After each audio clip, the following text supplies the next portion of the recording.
Social networking is sweeping the world, but how can you harness its power to work for you in PR? We caught up with Cleartext Managing Director David Baines, who has developed a new product to manage, monitor and communicate more effectively in the social environment. A lot of people are using things like Facebook and MySpace and Twitter, these sorts of technologies in the workplace as well as at home now. So there's a bit of a move away from email into what you call microblogging, Twitter, and some of the social networking sites. It has been very much a domain of the personal user, those sort of sites. Yeah. Why do you think it's starting to get into corporations? Why is it being used in business? I think a lot of people are starting to realise that certain demographics are moving onto the social networking spaces and away from traditional email. So, marketing departments, PR departments, those sorts of people are starting to look at those places for intelligence into the market. So you might spend some time on Facebook, you might set up a page for the business on Facebook. So there's reasons for getting hooked into these particular platforms. You mentioned that people are steering away from email. Do you think instant messaging and this platform will overtake email at some stage? I think there'll always be a place for email, but certainly when you look at younger people coming into businesses, they're used to instant messaging, they're used to text messaging on phones, they're used to sitting on things like Twitter and Identica, these sorts of micro-messaging services. So both will be there, it's just that businesses are starting to look at how they can tap into this other communications medium. So am I right in saying at the moment, if you wanted to keep track of that activity on those sort of social networking sites, you would have to have an account on all of them and surf all of them through their public areas to find out information and to see whether you were being talked about? Yeah, you might have to do that, and you might end up with a situation which a lot of people have got now, where you've got multiple programs open on your desktop as well as your email, so that you can interact with different people in different social groups. So the important thing for a lot of people online now isn't the communication tool they're using, it's their networks. So increasingly, as businesses move online, people are bringing their networks with them, whether it's traditional business networking like something like LinkedIn, or whether it's consumer type social networking sites like Facebook. So you have got various different platforms out there which are all sort of streaming in through the corporate gateway onto desktops.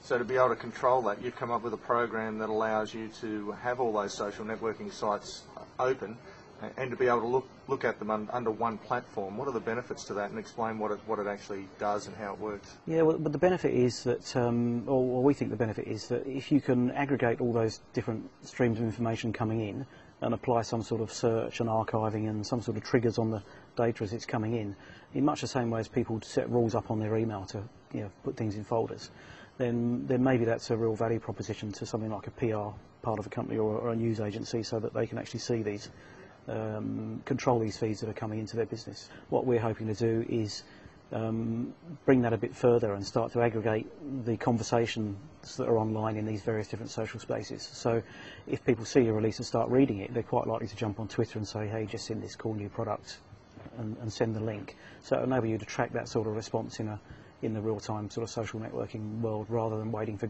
Google results to come through search pages. So it just gives you a closer tie to the time the information comes out. So you can respond.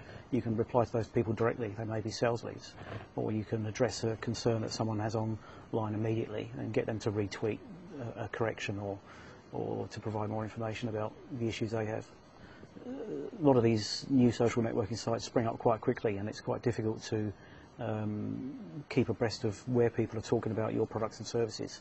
So I think it's inevitable that as more platforms come online, they'll start sharing data, or there'll be a public timeline that you can tap into, and you need to tap into it. So this is what we're trying to do, is rather than you sit at your desktop with 3 or 4 or 5 or 10 different feeds coming in, is to aggregate that intelligence and apply some sort of rules around it to make it easier for you to consume, easier for you to archive, and easier for you to search and retrieve the data when you need it. We, as an hosted email provider, see customers increasingly asking for archiving solutions for their email, and they might have a regulatory requirement, or they might just think it's good business practice.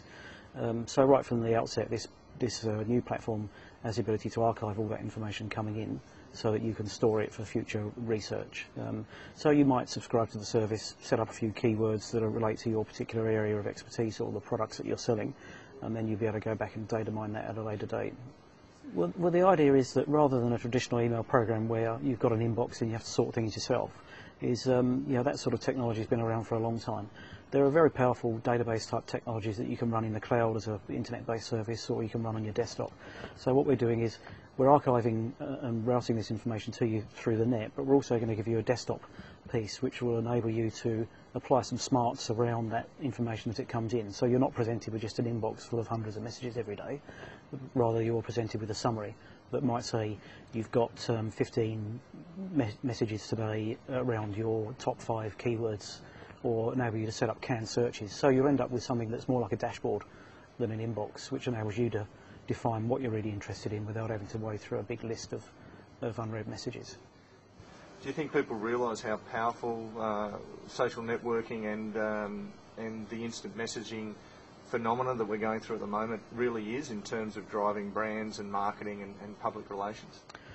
I think a lot of people are that sort of live and breathe this, but I think there are a lot of industries out there where they don't really understand it, and email might be the limit at the moment. But certainly if you're in the consumer space, in technology, talking about some of the brands that are popular out there at the moment, there's a lot of traffic on social networking websites, on microblogging sites, on microblogging services like Identica and Twitter, that you're going to need to tap into, because if you look at the average size of a tweet on Twitter over the last year, it's probably doubled or tripled. So people used to tweet and say off to lunch, or do you want to go for a beer, or I've just bought an iPhone. Now if you look at the timeline, people are talking about new products they've found, or new systems which they like or don't like, and providing links to them. So a lot of people are using those sorts of mechanisms now rather than sending emails. Can you pull out the crystal ball and tell us what we'll be doing on our desktop in 5 years' time?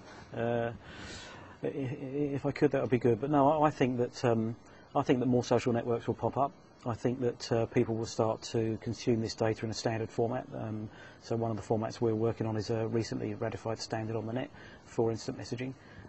So we're going to keep building services and systems around that so that we can consume the data on your behalf. So if it goes the way that it's been going over the last few years, then I think in a couple of years' time we can look back and hopefully say that we had something that was of real value now, and perhaps in a couple of years' time will be even more valuable because it's pulling in many more feeds and enabling you to control that data rather than just have lots of apps open on your desktop.